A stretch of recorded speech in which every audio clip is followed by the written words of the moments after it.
welcome to the channel. This is Go Gretty, and welcome to the 2022 Toyota Gazoo Racing GT Cup here on Gran Turismo 7. Tonight, it is round number 2 as we are at Suzuka in the Toyota Supra GT500 race car, and it is quite the exciting car track combo, so stick around, check it out. All right, goals. Everyone has to have them. Mine tonight is to beat that 250 you see up there. If I can beat that 250, that'll help me move up the rankings and try to get maybe into the top 20 in the U.S. I don't know. That's kind of what I'm going for. Don't know if I'll get there. As you can see, I got a pretty good lobby of folks right here. And of course, as always, in order to get a good position, it always helps to qualify well. So here we are on our qualifying lap, heading down the straight towards turn 1. Go through turn 1 pretty good, just trying to slowly shift down through the gears. Notice I take a fairly narrow line there. In time trial, by taking a slightly more narrow line, I was able to actually pick up a little bit of time on the go, so I was liking that little bit of narrow line for turn 1. Coming through the S's, just trying to keep the car balanced and get on the gas early, coming out the back side of those corners. You know, trying not to get on the gas too early, because if you do, you'll push wide going to the next set of corners. You'll get behind them, and it's just no good. Coming up through Dunlop, as always, just you want to get on the gas on that curbing as you're coming out of there. And then into Degner 1, very dangerous corner, and Degner 2 look pretty good through there. No major problems. Always wish I can be faster through that section of the track. Always can use improvement there. Get on the brakes here just after where the curbing ends on the right-hand side. Drop it down to first, get a little bit of rotation back up into second, and a beautiful thing happens right here as I get into the slipstream of Alabama. I don't know how far in the slipstream I am, but I know I've got to be at least a little bit into it, and at the end of the lap, that's where you want to get that slip, because the downwash doesn't mess you up through the S's.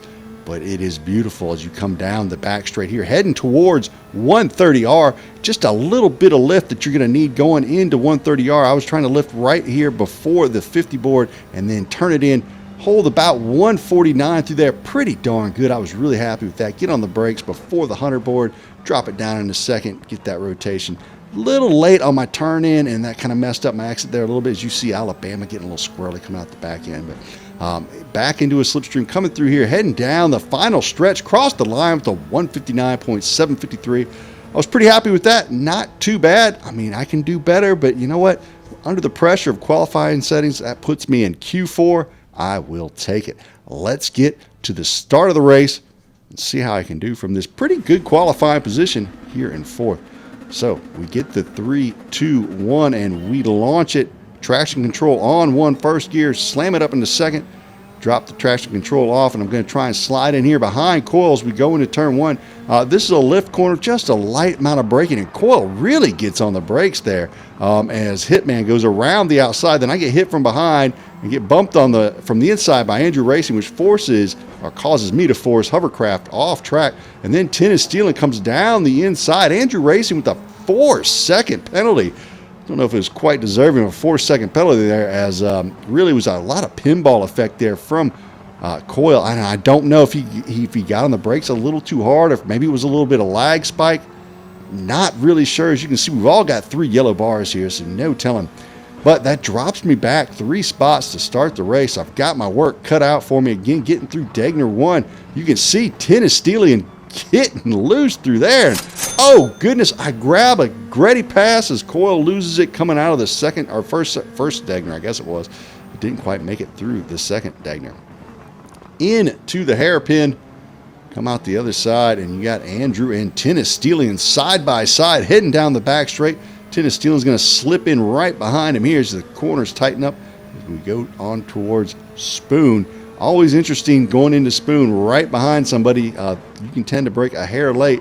And as I almost get under Tennis Stealing coming on the end of the corner, which causes land wash to get on the inside of me coming out the exit of Spoon, almost causes me to spin out there.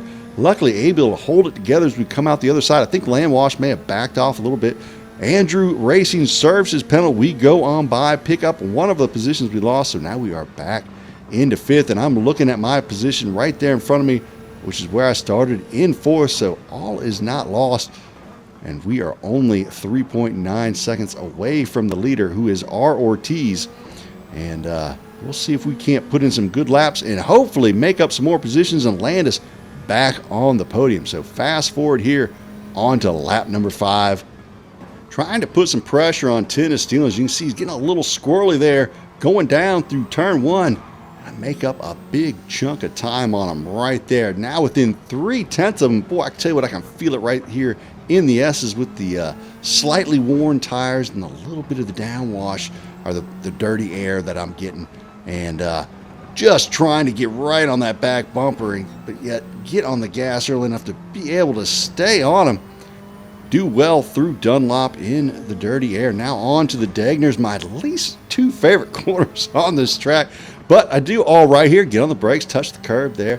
I'm just thinking, you know, hey, get on the brake a little bit early, Gretty. Get on the gas a little bit early. You'll be fine. Stay in the slipstream. Just keep the pressure on. Maybe get another Gretty pass. Get on the brakes here. Go down into the hairpin. Don't do anything foolish. Got Landwash right behind me on my tail, but can't worry about him. I've got to keep concentrating on P4 in front of me, Tennis Stealing. As we head out of Spoon, I get a pretty nice drive coming out of Spoon. As you can see, the time dwindling between him and I, now down under 6/10 right there. Within 5/10 as we head towards 130R. Always kind of tough to judge how much left when you're in the slipstream because you're carrying more speed than normal. Do a really good job there, just staying within the track limits. Getting on the brakes, heading into Casio's Triangle. And Tennis Stealing gets a little loose in the Ghost. I did not trust that Ghost. I knew it was going to Ghost and give me a penalty of some sort. So I said, forget that. I'm going to try and get him on the straight here. So I'm playing a little peekaboo with him here. I'm going to give it to the left and then jump back to the right. Get down the inside of Tennis Stealing. Head into turn 1. Going to get on the brakes hard here at the 50. But boy, she just wouldn't turn in. I don't know if that inside line was dirty or what. But luckily, don't kill me and Tennis Stealing there. Very lucky. And then coming out the other side, Landwash, Gretty pass, goes off track. Tennis Stealing gets a 1-second penalty. Not sure what that was for. Maybe for driving off track. Don't know. We had a little bit of contact there, but it was me hitting him, not him hitting me. So knowing GT7's penalty system like it is, it might have been what it was, which is par for the course, unfortunately, for Tennis Stealing. But not 100% sure why he got that penalty. I'm trying to just hold it together here and stay with him. Managed to stay close enough that I can make the overtake when he does serve his penalty. Now looking in the rearview mirrors, we go through 130R. MF Karting goes wide, goes off course, loses the positions he has as he was right behind me, and then Tennis Stealing goes wide and smashes the wall right there. I don't know what's going on behind me. They just couldn't seem to hold it together after I got by them. And not much luck. So now if we look here at the top 3, I'm only about 2.8 seconds behind R. Ortiz, who's been passed by Hitman, who goes into the pits. Now we have the strategy here of going into the pits as an option. You can either do a 1-stop or no stop. It's a 5-tire wear race. I've chosen to go with the no stop. Hitman has chosen to pit. The reason I didn't want to go in the pit was, well, all the traffic you get on the way out, there's people you got to pass, and there's just too good a chance of getting a penalty. I figured I would just try my chances at saving tires. So that's what I'm doing. Now, later on, lap 10, I'm really catching up to Ortiz. He seems to be struggling on the worn tires. Don't know if he just didn't save enough in the beginning of the race. So now I'm within a second as we're heading down the back straight towards 130R. On to lap number 11. Now still within that 1 second. Trying to pull them in, and it is just really hard. These tires are just sliding around all over the place. I am struggling to keep the car planted, you know, not only on the tires, but in the dirty air. And in those S's, I mean, you could really feel that both the tires and the dirty air playing their part. So now here we are well within a second, going into Casio's Triangle. Go through the right-hander, now back through the left-hander, back on the gas. You can see I'm kind of rolling it on just a little bit late there to make sure I got the traction, going out a little bit wide, not trying to hold it too tight. If you hold it too tight through there, sometimes the back end will go out on you. Now heading down the straight, I've got a really nice run on Ortiz, but not nearly close enough to make a move. Just trying to figure out how I can get close enough to make something happen. Maybe try and get this P2 position, but I don't want to make a mistake in the effort. So you know, again, racing hard, but not too hard. Now, on to lap 13 into Casio's Triangle. You can see Ortiz goes a little deep into the chicane there. Coming out the other end, I've got even a better run than I did the lap before.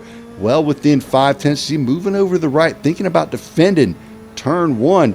I'm a little too far back to go for it here. Not only that, I have no idea how well these tires are going to grip up. So I just take it easy through turn 1, and Ortiz goes wide. Get another Gretty pass up into P2, and I'm celebrating as it's looking like I might be able to bring home a P2 here. As I look behind me, Hitman 2.5 seconds back, and I'm like, ooh, he's on 7 lap fresher tires than me.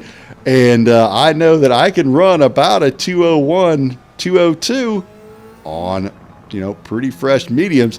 And he is 2 seconds back. I know this is going to be really close. It's going to come down to the final few corners. And I'm looking at that gap just falling as I go through the Dagners. He just takes another chunk out of it. Go through the second Dagger, another chunk out of it. And I'm like, oh, here he comes. And I have got no tires left to defend with. No braking late is going to be possible. Actually, I have to brake a little bit early just so I can make the corners. As you can see, he is now all over the backside of Gretty, heading down the back straight towards Spoon. Actually runs into the back of me and helps me out. And I'm like, oh, thank you. I might actually be able to pull this off. Get on the brakes here, going into the Spoon. Can't lose it going through Spoon. Got to hold it together. But super important for me to get on the gas early enough to be able to hold him off on the long back straight. I get on the gas as early as I can, get over to the left side to defend my position, and he is just eating me up coming down the straight. I'm like, all right, I'm got to give him a little bit of room here, so I give him some room on the outside, lift just a little bit, and he touches my rear bumper as we're coming through that. I get squirrely, kind of have to back off even more. He goes out wide, off track, comes back on.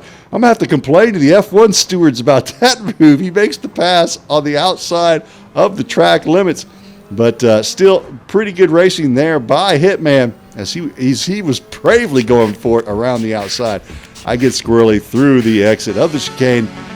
Get a podium. Didn't quite get that P2, but I will take it. I will also take the 262 points that came along with it, and I'll put those in the bank. Hope you enjoyed the race. Hope you enjoyed all the action. If you did, come back and check out some more. For myself, Go Gretty, y'all have a great evening. DJ Clean, take us out of here.